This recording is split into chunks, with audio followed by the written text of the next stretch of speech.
Welcome back. పశ్చిమాసియాలో యుద్ధం భీకరంగా జరుగుతోంది. ఇరాన్ ప్రధాన అణుక్షేత్రాలున్న ఇస్ఫహాన్లో అమెరికా భారీగా దాడులు చేసింది. ఇస్ఫహాన్లో ఆయుధ నిల్వలున్న ఒక డిపోపై 2000 పౌండ్ల బంకర్ బస్టర్తో దాడి చేసింది. దీంతో అక్కడ భారీగా మంటలు చెలరేగాయి. ఇరాన్ సుమారుగా 540 కిలోల యురేనియాన్ని 18 కంటైనర్లలో ఇస్ఫహాన్లో ఒక భూగర్భ కేంద్రానికి తరలించినట్లుగా ఉపగ్రహ దృశ్యాలు వెల్లడిస్తున్నాయి. తమతో ఒప్పందం కుదుర్చుకోకపోతే ఆ దేశంలో భారీ విధ్వంసాన్ని సృష్టిస్తామని ట్రంప్ హెచ్చరించారు. ఈ పరిణామాల నేపథ్యంలో ఇక్కడ భారీ ఎత్తున దాడులు జరిగాయి.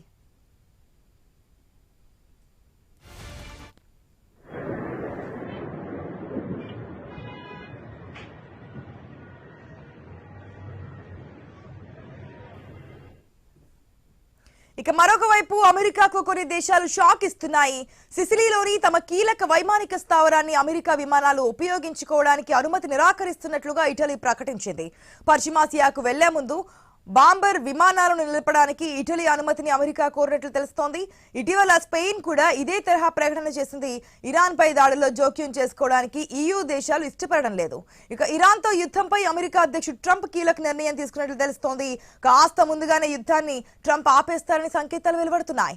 హర్ముజ్ జలసంధిని పూర్తిగా తిరిగి తెరవకపోయినా ప్రస్తుత సైనిక చర్యలను ముగించేందుకు సిద్ధంగా ఉన్నారని సమాచారం. హర్ముజ్ ను బలవంతంగా తెరిపించే ప్రక్రియకు తాము అనుకున్న 6 వారాల గడువు కంటే ఎక్కువ సమయమే తీసుకుంటుందని అమెరికా అంచనా వేసిందని సమాచారం. యుద్ధాన్ని మరింత పొడిగించకుండా ముగించాలని యోచిస్తున్నట్లుగా కథనాలు వస్తున్నాయి.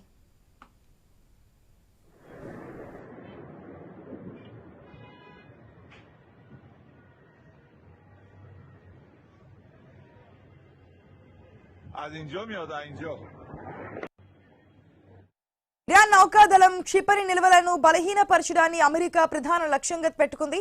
ఈ లక్ష్యాలు సాధించిన తర్వాత దాడులను తగ్గిస్తూ దౌత్యపరంగా ఒత్తిడి తీసుకురావాలని ట్రంప్ యోచిస్తున్నారని సమాచారం. హర్ముజ్ ని వెంటనే తెరవడానికి సైనిక చర్యలు చేపడితే యుద్ధం మరింత కాలం కొనసాగాల్సి వస్తుందని అమెరికా అంచనా వేసింది. అందుకే ఆ బాధ్యతను యూరప్, గల్ఫ్ దేశాలకు అప్పగించే అవకాశాన్ని పరిశీలిస్తోంది. ఇక మరొక వైపు ఇరాన్ పై దాడులకు సహకరించని మిత్ర దేశాలపై ట్రంప్ మండిపడ్డారు. ఆ దేశాల ముందు 2 ఆప్షన్లు ఉంచారు. అవి తమ నుంచి ఆయిల్ కొనుగోలు చేయాలని, లేదంటే హర్ముజ్ ను దాటి తెచ్చుకోవాలని స్పష్టం చేశారు. ఇజ్రాయెల్ వైపు వెళ్లాల్సిన సైనిక విమానాలను ఫ్రాన్స్ అనుమతించడం లేదని సహాయ నిరాకరణ చేస్తున్న ఆ దేశాన్ని గుర్తుపెట్టుకుంటామని హెచ్చరించారు.